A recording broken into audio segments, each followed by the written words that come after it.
city has known peace. But now, that time is over. Whoever controls the Doomsday device controls our fate.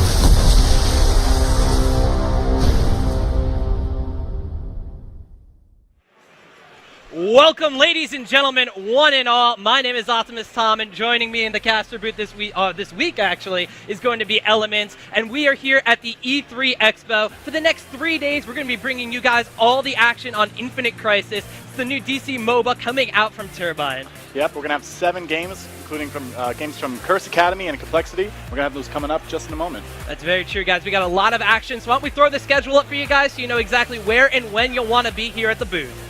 First up, we have CompLexity versus Curse Academy Game 1. Then we're going to have you guys, the fans, come up here and play versus the pros, kind of mixed together for community and pro player matches, as you guys can see. Now again, we have CompLexity versus Curse Academy Game 2. And once again, we're going to grab you guys, come up on stage, you guys can mingle with us, and that's it. Yeah, and of course, don't forget, after all the pro player matches, we're going to be doing interviews with the guys too, so you can familiarize yourselves with them, with the game, and the characters they're going to be playing. Potentially give you a couple tips and tricks as you come up here and try the game for yourself. But now that we know what's going to be going on, why don't we take a look at who's going to be playing with some people that Elements you might be very familiar with. I may. First up, we have Dominate. He's going to be your urban jungler. He's also a shot caller for Curse Academy. He's going to be the one, making these plays, getting these guys going. Now, next up, we have Swain Gretzky. He's going to be more of your, blaster type character. He's going to be bursting people down. Next up, we have Altec. He's going to be the attack damage kind of guy. He's going to be sitting there, kind of behind enemy lines, hitting people over and over again. Atomic. He's going to be your support. He's going to be the one kind of locking people down for everyone else to kind of finish them off. Then we have One Bad Bad, who's going to be your bruiser type character. He's going to be one getting in the mix and kind of, tanking some damage. Yeah, and Curse Academy, of course, going to have to take a look at their team cohesion, see if they're going to be able to capture those points and control the map for themselves. But they're not the only team we're going to be having play today. We also have CompLexity Gaming, and these are some familiar faces from the MOBA genre you guys might know about. Of course, we have Prolly. He, of course, is going to be playing that blaster type as well. Very powerful, very bursty type of champions. Trooper going to be picking up the carry role again. We saw him just in the practice runs. He was a very kitey kind of guy, so we're going to see if he's able to take that one onto Gotham Heights and transfer that experience. MIA, more the supporty role, but he's also taking on a little bit of the bruiser role. He's going to be locking targets down for the rest of his team to clean up. Speaking of cleanup duty, we got Nick Wu, and he's going to be playing those enforcers, those tanky guys. They're going to absolutely obliterate the competition. Lauda Mortis, he's more the urban jungler style, but we also see him take on a team leader kind of role in Infinite Crisis too, so we're going to see how CompLexity is going to handle all this coming together. Yep, and next up we're going to talk about the map. Yeah, you guys might not exactly know what the game is, so we're going to show you where it's going to be played. Gotham Heights is the sector we're going to be taking a look at today. It's a capture the point kind of King of the Hill style. There's 5 control points on the map. In addition to that, there's going to be plenty of relics and shrines you're going to want to take a look at. The speed boost, the health relics, and of course, you're going to want to protect those power cores. Exactly. Just to reiterate that, there's going to be lots of different power-ups. You can see health packs and other different things around the map that are going to help you guys kind of take the lead. And along with the capture point, there's different little objectives on the map that you can kind of, go and clean up. Yeah, and let's not forget about in the middle of the map, there's going to be a capture point to control that orbital strike cannon. Drop some meteors down on the enemy team. Yep. Now we're going to talk about the different universes. Can you elaborate on that? Oh yeah, well definitely. Now you see, if you're not familiar with the Infinite Crisis story, a while ago DC condensed all their multiverses into just one prime Earth. With Infinite Crisis, everything got hectic again. There's over 52 universes, and we got a couple of them featured in the game today. Yep, we're going to have 6 different universes in the game currently. First up we have Arcane, which is going to be your, magical, mystical kind of. Next up we have the Mecha, which is going to be, everyone's kind of, mechanical and mixed in, kind of that kind of sense.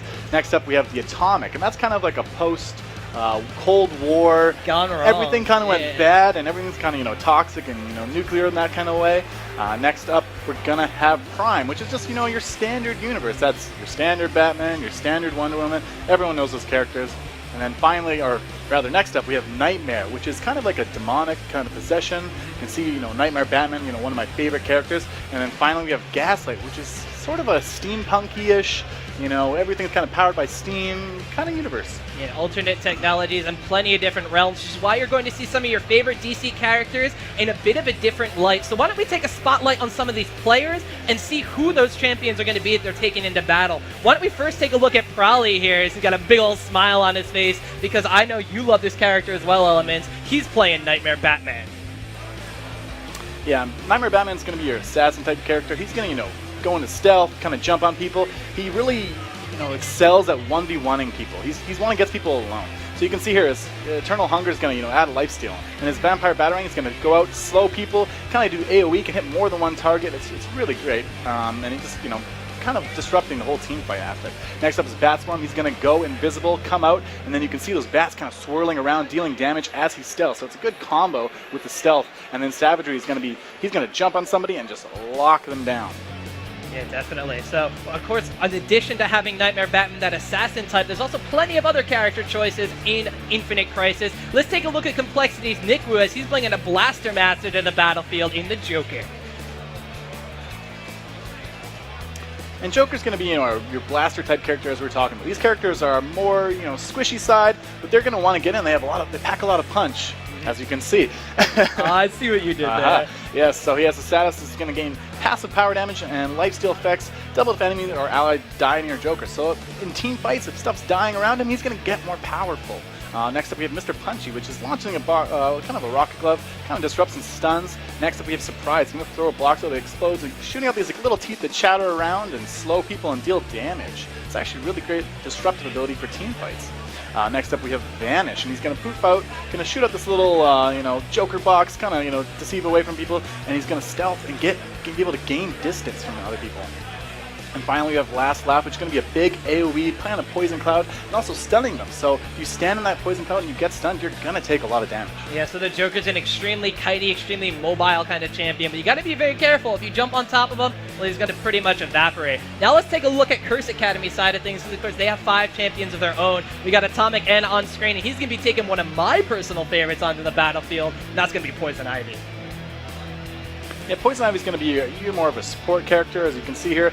It's mostly about disrupting team fights and locking people down or being able to peel for people. So why don't you tell us a little bit more about her? Well, Healthy Glow, her passive is going to be great because every 5 skills you use, you're going to create an AoE heal for your team to wind up standing on. Root Strike is going to be your primary source of damage, but it's also a disrupt. It's going to knock enemies up, and you can end that channel at any time to dish out the damage and bring the pain upon them. And of course, Blow Kiss is going to be a great disruptive spell. In addition to a slight nuke, it's also going to blind the target. So you're going to get that power damage down, but also that disruption on them. Thorn Shield is absolutely incredible because it absorbs damage, and of course that is going to slow the attacks on them. And then Deadly Flora, absolutely devastating. Poison damage to enemies, a heal for allies. She's going to be absolutely crucial in controlling these capture points. Exactly. So we're going to join the lobby real quick here. Well, we've got one more character. Oh, we do have one more character. We got to talk about my boy Green Lantern first. We got Swing Gretzky going to be bringing the Blaster Master Green Lantern onto Gotham Heights, and this guy, well, he literally can drop a few surprises on top of enemies' heads. Yeah, he's going to be your blaster type character.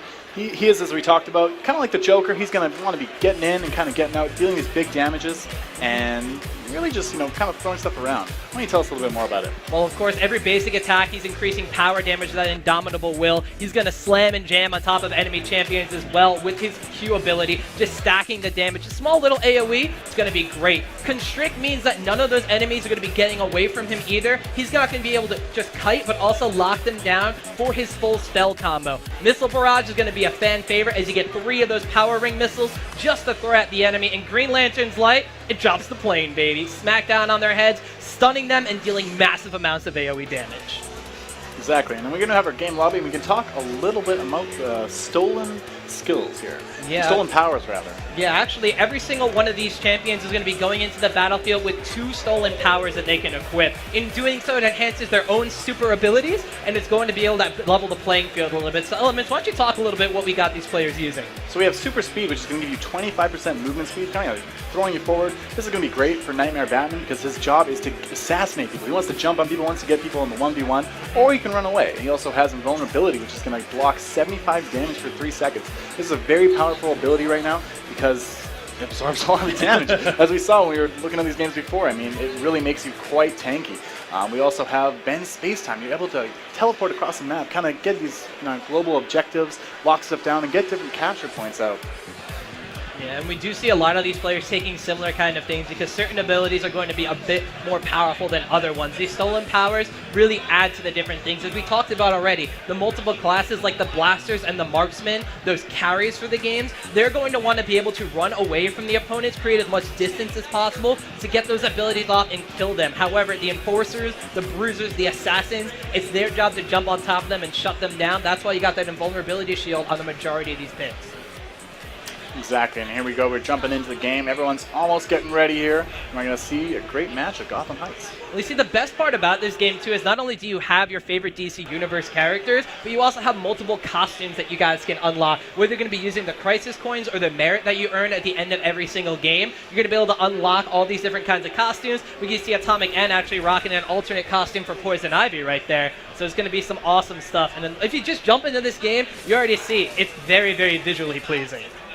Yeah, we see everybody kind of, picking up the different, items and stuff like that, and we're getting around here, and each team kind of getting ready, waiting for the countdown. As you can see here, the timer, 30 seconds on the clock before it starts, before these guys start rushing up these capture points. So you can see they're kind of getting ready. They might be throwing, a couple top, couple bottom, because, the best objective here is to take these capture points and really control the map in the best way. So the starting positions, you can see both teams kind of taking a similar approach here.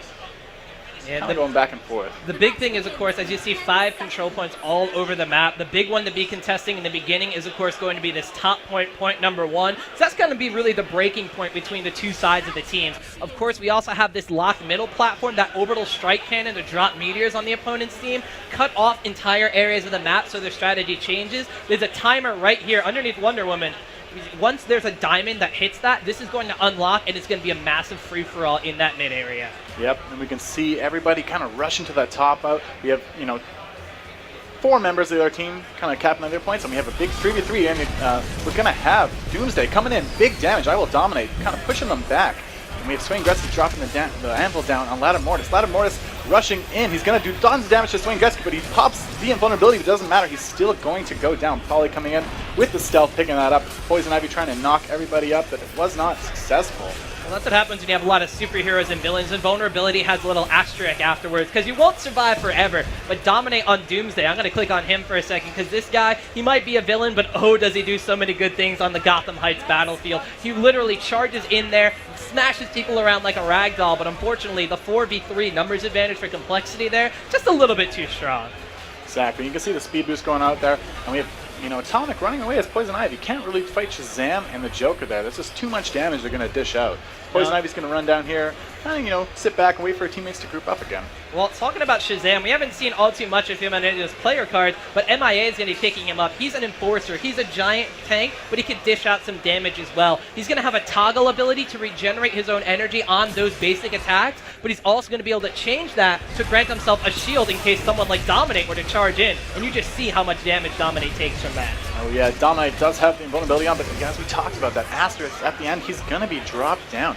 Poison Ivy hitting that speed boost, not sure what they do, kind of kiting each other around, not going to engage though. Now, let's talk a little bit at Altec coming in from the side, walking through that speed boost. He's playing Cyborg, and this is one of the newer characters to be added into the beta of Infinite Crisis. To be completely honest, I don't know all too much about him, but there's one thing I definitely know. He is a force to be reckoned with. Altec, you see here, just last hitting those drones, making sure he's going to be able to get his own drone score up, get the gold for himself, and as you see on the map, once you kill something, these little symbols drop. Those are credits that you can pick up after each drone kill. You can spend those as the Artifact Foundry, buy artifacts to power up your own character, and buy the items you're going to need to progress throughout this game. And just look at Altec. Even though Lauda Mortis is on Wonder Woman, a powerful enforcer, well, if he hits his abilities, he's going to knock him down. But that time, Niku comes in from the side, and no more Altec. Yeah, he got dropped down pretty quickly there. But as we can see in the bottom left-hand corner here, there is a fight going out here. Probably just surviving, gonna stealth out, but it doesn't matter. He's actually gonna pop the invulnerability, and Dominate will go down. Yeah, unfortunately, Dominate might be Doomsday, but I don't think he can take on a 1v3 in that situation. Doomsday, he's a giant bruiser. He can absorb a lot of damage, but he needs someone in the back lines to really just back him up. Of course, superheroes and supervillains are used to working alone, but on the battlefield of Infinite Crisis, it's a team game, and you need every single ally you can get. Yeah, and we have the support chant for Shazam here. Kind of just throwing around. Atomic just kind of holding the base, waiting for Altec to come around, and this is going to be a good combo. I mean, the damage is going to come out from Cyborg, and the CC that's going to come out from, Atomic here is just going to really be able to lock people down. But we do have a fight going out here top. One Bad Brad in hot pursuit of Niku the Joker. Vulnerability going out again, throwing down that Happy Face box. Oh, and the damage going out. Swing Gutsky didn't drop the anvil and shoot out his missile barrage, but that's not going to be enough, and he is going to go down. Yeah, so we see Niku right there picking up a very nice kill. When he was kiting and running away from them, we saw him utilize the stealth field very effectively. These are going to be areas where you go absolutely invisible, so you're going to just duck out of sight of not only the drones, but also the enemy champions. So you have to be very, very careful. If you're chasing someone, you drop line of sight in there, they can turn that around on you just like Niku did. Yeah, and we can see probably here just killing those drones, kind of going into the invisibility field maybe. Never mind, he's backing out. So these guys are going to push back in and dominate. And Swing Gretzky are going to have to defend all these drones because they've built up a little bit of a wave and they're pushing towards their capture point. But then we go, Dominate's going to go in, he's doing lots of damage, but it's not going to go enough. He's going to get dropped down. One Bad Brad locking him down. You can see that. Instantly killing him. That's the assassination stuff we were talking about. And Curse Academy is chasing down MIA. He's not going to might be able to get away. The Batarang is going to slow him, but that might not be enough to shut him down. MIA is going to get out of there, of course, utilizing that shield that Shazam gets when he toggles his second ability. Very, very nice. But Curse Academy has chased CompLexity away. Of course, the kills are very exciting in this game, but it's really about those control points. The more you capture, the more power you're going to drain from your enemy's power core. And if it's lights out for the power core, it's lights out for the enemy team as well. Exactly. We have Lauda Mortis on Wonder Woman taking a lot of damage, but she's actually quite a tanky woman, hence the name Wonder Woman, I suppose. And you can see her just kind of going in there disrupting stuff, but it doesn't matter. And she's actually going to use that teleport ability and get her around the map. Speaking of teleporting abilities, see Niku using the Joker's Vanish, a little Joker shuffle to get himself out of some trouble, dodging all those skill shots coming out from the powerful blaster of Swing Gretzky, and it buys enough time for the rest of his team to swing around and pick up a kill. And, well, they're just absolutely annihilating Core Atomic again. He doesn't have anybody to support right here. He shields himself with that ability coming out from Poison Ivy, barely able to escape from that one. Looks like CompLexity had the odds there, and they were able to take down Curse Academy's Direwolf Dominate. And they're going to try to hit this capture point to get even more advantage on this map. MIA actually just going in and just enforcing like his class is supposed to do. They're just absolutely bodying Curse Academy right now, just forcing them off of that last capture point they have. Niku in the top, meantime, is capturing point number 1. CompLexity trying to go for the 5 cap, which is going to sap the power out of that power core insanely quick. Curse Academy, you can see them losing about 5 to 4 power every single second. That's not going to be a position they want to be in for very long. No, and as you can see here, bot lane, this is the Lauda Mortis for Swing Gretzky. Who will take the cake here? Vulnerability going out once again, but Missile Barrage, and got his own invulnerability, and he's going to drop the anvil right on his face. Swing Gretzky coming out ahead on that one. Yeah, even though Wonder Woman can tank a lot of damage, those blaster classes are going to have the power damage. They have the will to manage that. And of course, even if you're an enforcer, you're a big, beefy bruiser, Wonder Woman, she still can't take too many anvils to the head, Element. No. Despite being a superhero, she cannot. But we do have Atomic on Poison Ivy here, dishing out his CC. Swing Gretzky coming in, Missile Barrage. We're going to see the anvil drop. There it is. MIA taking lots of damage, and he's just not going to go down. Vulnerability saving him once again. We have Crawley 2v1ing here. He might be able to take these guys down, but you've got to remember, the Nightmare Batman is only really that strong in the 1v1, but he does not matter. He was able to take down Poison Ivy regardless. Yeah, and I want to point out very quickly, while those anvils are dropping, these cars, these light posts, see the fire hydrant, everything taking damage. If you have a stolen power called Super Strength, you can interact with that. If you have Detonate, you can blow those things up. Everything on the map is going to be destructible, so you can utilize that very effectively.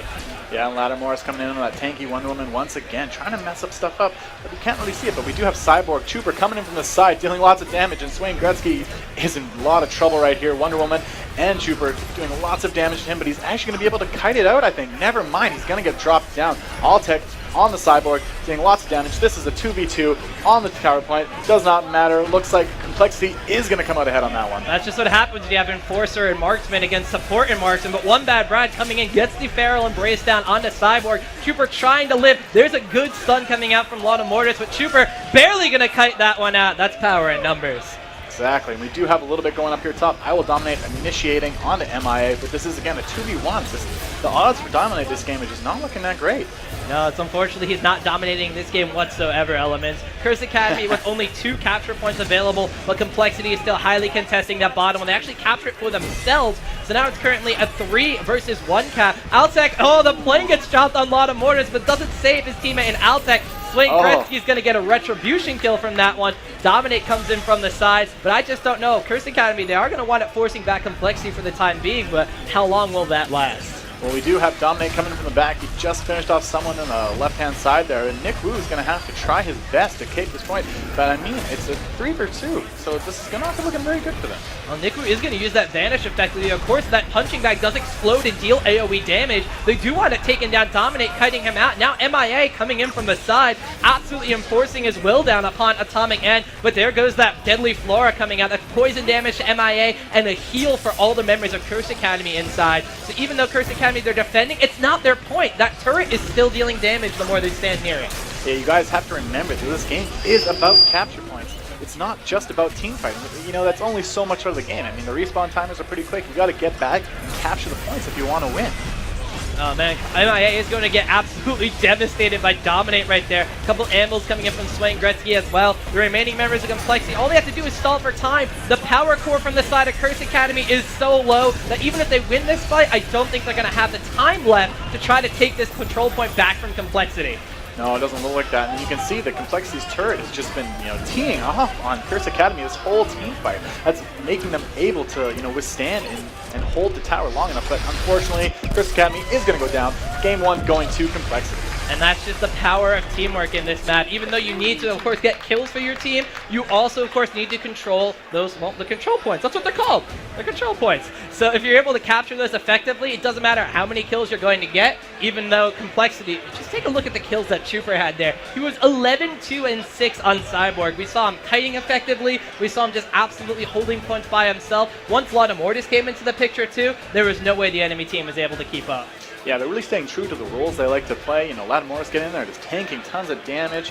Trooper, big carry right here. Same with Prawley, getting in there, assassinating people with a score of 9, 3, and 7. Just a great score. Unfortunately, Curse Academy didn't have, I guess, what it took this game. No, unfortunately, the team cohesion just wasn't there for them, but Complexity taking game number 1. Of course, we're going to have 7 games between these two teams in the show matches. They're going to be spaced out throughout the 3 days we're going to be here. And of course, like I said, we're going to have interviews for each of these players to get their thoughts on their characters as well as, well, what they think about the game entirely. And what we're going to do is we're going to take a quick little break to take a look at Cyborg, show you a little character spotlight on him, because we're going to be talking about actually, we're going to be taking a look at Nightmare Batman. I'm sorry, not Cyborg. But when we come back, we're going to get Trooper's thoughts on this game, as he was really the driving force behind Complexity's win.